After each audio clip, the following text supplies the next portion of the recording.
Ne fais pas confiance à une personne qui fait ces 5 choses. Le mieux est de s'éloigner de ce type de personne en silence.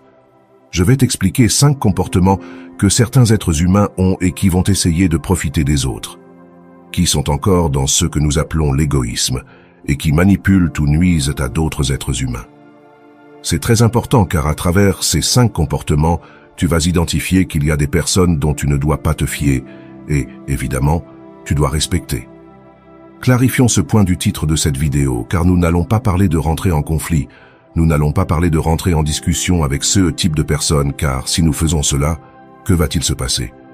Eh bien, nous allons finir par nous impliquer et notre fréquence de vibration va baisser dans ce conflit. Ainsi, il faut respecter. Qu'est-ce que cela veut dire? Nous devons accepter cette personne telle qu'elle est, car nous sommes tous dans notre propre expérience d'apprentissage à un niveau de conscience déterminé pour chaque personne. C'est unique, et nous devons l'accepter. Tout va bien dans l'univers.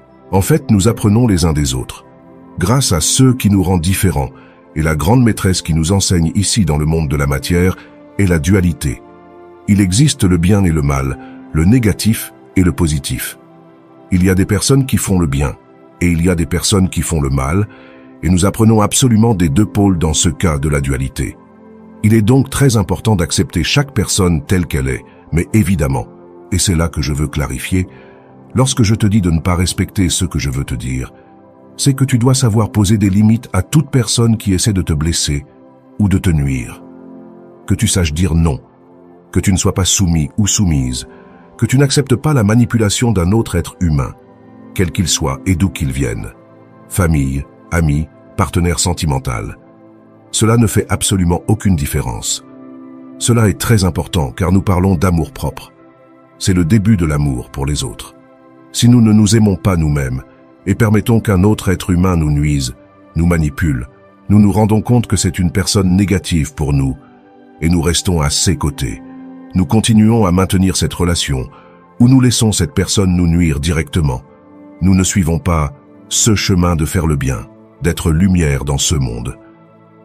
Ce concept de l'amour est très déformé. Évidemment, aimer, c'est s'accepter, se respecter et mettre des limites à cette personne qui veut nous nuire. Et si quelqu'un nous nuit directement, bien sûr, recourir aux outils, ressources que nous avons au niveau légal ou à tout niveau nécessaire, car cela aussi est lumière. C'est pourquoi je te disais de ne pas respecter, de ne pas accepter que quiconque essaie de nous nuire ou de nous manipuler. Je vais t'expliquer maintenant quels sont ces 5 comportements que les personnes qui essaient de profiter des autres ou qui sont dans l'égoïsme ont. Le premier, cette personne qui critique continuellement les autres personnes qui ne sont pas présentes. Si cela t'arrive, si tu connais ce type d'être humain qui est encore dans cette basse vibration, qui continue dans la critique, et qui en plus en profite pour critiquer toujours la personne qui n'est pas présente à ce moment de la conversation, dans ce groupe, quel qu'il soit, au niveau professionnel, familial ou amical, tu ne devrais pas avoir cette personne près de toi. Pourquoi? Parce que, comme tu le sais déjà, elle va te critiquer toi aussi lorsque tu ne seras pas là. Elle le fait avec tout le monde. Donc, si cela t'arrive, ne pense pas. Ne sois pas si naïf, si naïve, car je l'ai été à de nombreuses reprises, de croire qu'elle ne va pas te critiquer, qu'elle ne va pas te nuire comme elle nuit aux autres. Parce que c'est faux. Elle le fait avec absolument tout le monde. Et je suis convaincu que tu le sais. Alors, il ne faut pas s'impliquer avec ce type de personnes, il ne faut pas entrer dans une discussion. Ce qu'il faut faire, c'est mettre de la distance car tu ne veux pas avoir un être humain comme ça près de toi. Il doit continuer à apprendre dans sa propre expérience. Mais si tu ne veux pas cela dans ta vie, c'est là que cette relation s'arrête. Le comportement suivant, cette personne qui veut plaire à tout le monde, qui veut être en bon terme avec tout le monde. C'est typique, par exemple, dans le domaine de la politique. Le politicien typique qui cherche continuellement à plaire à tout le monde, il vit à travers son ego et a en plus un intérêt caché. Dans le cas de la politique, nous le savons tous, ils cherchent continuellement des votes. C'est pourquoi ils promettent sans cesse.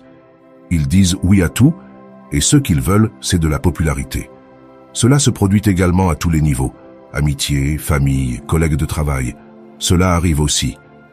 La personne qui veut toujours, continuellement, plaire à tout le monde a un intérêt. Elle a un intérêt car elle vit à travers son ego et pour toi, tu n'es qu'un de plus, un de plus qui va continuer à gonfler son propre ego. Évidemment, nous ne pouvons pas plaire à tout le monde et nous ne devons pas le prétendre. C'est une hypocrisie authentique. Ce n'est pas possible. Il y aura des personnes à qui tu plairas plus, d'autres moins. Tu dois être toi-même, te montrer tel que tu es. Ensuite, il y aura des personnes plus compatibles avec toi et d'autres moins. Mais si tu essaies de plaire à tout le monde, tu le fais à travers ton ego. Tu es encore dominé par ta partie la plus égoïste dans ce cas, et tu cherches cette affection, cette popularité ou cet intérêt qui se cache derrière un comportement, une intention qui n'est pas naturelle. Nous sommes ici, nous sommes différents. L'important est d'être nous-mêmes. La personne qui veut plaire à tout le monde n'est pas elle-même, elle n'est pas naturelle. Parfois, elle dira certaines choses aux personnes qu'elle a à côté, car c'est ce que ces et personnes veulent entendre, et d'autres fois, elle dira d'autres choses différentes aux autres personnes qu'elle a à côté. Une personne qui n'est pas positive pour notre vie. Passons au troisième comportement. J'espère que tu trouves cette vidéo très intéressante. Abonne-toi à ma chaîne YouTube, car je continue de poster du contenu quotidiennement et active cette cloche des notifications. Ainsi, je pourrai te notifier de chaque nouvelle vidéo. Le troisième comportement, la personne typique qui prétend continuellement t'écouter. De plus, elle hoche la tête, te dit oui, te donne toujours raison, mais tu sais qu'elle ne t'écoute pas. En fait, tu lui poses une question à un moment donné pour voir si elle t'écoute dans cette conversation, et tu te rends compte qu'elle n'a rien entendu. Il est très important que tu comprennes cela. Cette personne qui prétend t'écouter et ne t'écoute pas vraiment ne te porte pas d'intérêt. Et nous devons nous dire la vérité. C'est très important maintenant car il y a tant de personnes enfermées dans leur propre ego, dans leur propre égoïsme souvent, qui ne veulent rien savoir de l'autre personne mais restent là. Elles veulent l'attention de l'autre personne et c'est pourquoi elles prétendent nous écouter. Mais la personne qui ne nous écoute pas, eh bien, n'est pas positive pour notre vie, parce que nous ne l'intéressons pas. C'est la vérité. Et à partir de là, nous devons prendre des décisions. Le comportement suivant, la personne qui n'a que des problèmes dans la vie, tout lui arrive, tout va mal, et en plus, tout est négatif. Elle ne sait voir que le verre à moitié vide de chaque chose, la partie négative. Tout a sa partie négative et positive dans la vie, mais bien sûr, nous voulons tous être entourés de ce type de personnes qui regardent la partie positive, qui cherchent la solution et ne restent pas dans le problème, qui essaient d'encourager une autre personne quand quelque chose va mal et n'aggravent pas sa blessure. Ainsi, c'est très important. Nous parlons de ce que nous appelons le victimisme. La personne victimiste qui se plaint de tout mais ne fait jamais rien, qui blâme tout l'extérieur de ses malheurs dans la vie, mais ne prend jamais la responsabilité de sa propre vie et de tout ce qui lui arrive dans sa vie. Cette personne est négative. Elle a évidemment une basse vibration. Elle va nous entraîner si nous restons trop longtemps avec elle, car nous sommes tous des antennes réceptrices d'énergie et nous émettons et recevons de l'énergie continuellement à travers nos relations personnelles. C'est pourquoi, quand nous sommes avec une personne comme ça, notre énergie chute, nous nous sentons fatigués, nous nous sentons épuisés, et ce sont de véritables vampires énergétiques. La personne victimiste se sabote continuellement. Elle n'est pas responsable de sa vie et ne sait pas gérer ses émotions. Et toute cette frustration intérieure qu'elle ressent, que va-t-elle faire? La projeter sur la personne qu'elle a à côté d'elle.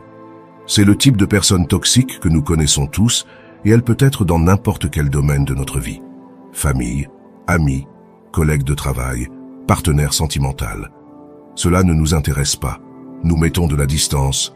Nous ne nous impliquons pas avec ce type de personnes et à partir de là, nous choisissons avec qui nous voulons partager notre vie.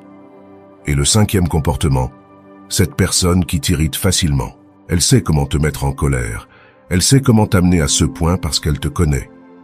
Évidemment, ce type de personne est plus proche de ce qu'est le cercle familial ou le partenaire sentimental. Cette personne sait comment t'amener à l'inquiétude ou à la colère continuellement, et elle va te faire douter et essayer de te faire douter de toi-même, de ce que tu veux faire, parce qu'elle-même ne sait pas se contrôler. C'est ce qui leur vient à l'esprit. Comme elles ne savent pas se contrôler et se gérer intérieurement, elles vont essayer de contrôler les autres. Nous parlons à nouveau d'une personne super toxique qui va t'amener à une basse vibration. Donc, cela ne nous intéresse pas, évidemment. C'est un autre comportement que nous devons identifier pour nous méfier de cette personne et mettre de la distance. Voici donc les 5 comportements que je voulais partager avec toi. Abonne-toi à ma chaîne YouTube si tu as aimé, car je vais continuer à poster plus de contenu de valeur pour continuer à t'aider. Et si tu veux me soutenir financièrement, utilise le bouton « Merci pour le faire ». Merci à ceux qui le feront. Et rappelle-toi, il ne s'agit pas de sauver le monde, il s'agit de te sauver toi et tu sauveras le monde. Mon âme salue ton âme. À bientôt.